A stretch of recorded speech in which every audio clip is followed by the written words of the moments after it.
once I have added all the extra materials and found all the missing pieces and added my stories to this thick piece of manuscript, I will then uh, come back to it, and I will sit down and I will go through and try and sharpen it up. By sharpening up, what I mean is I'll certainly run spell check on it, make sure that the spelling is correct. I will actually read through my manuscript again, catching different errors.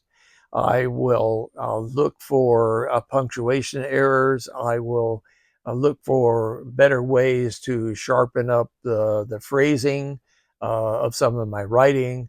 I will just go through it one more time. So this would actually be the third time through. The first time I just did a rough draft of the chapters. I think that's about 80% done.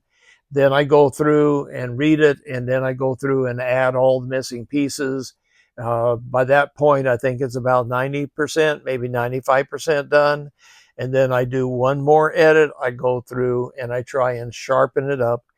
And at that point, I think it's 95% to probably 100% done.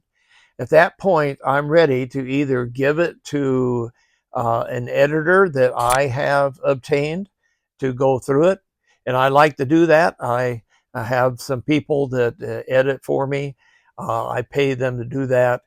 And I will give them that, actually, the third draft that I've done. And so they get a pretty clean draft, but then they'll go through it and they'll correct some of my grammar. They'll correct some of my uh, misuse of punctuation, things of that nature. That's not my forte.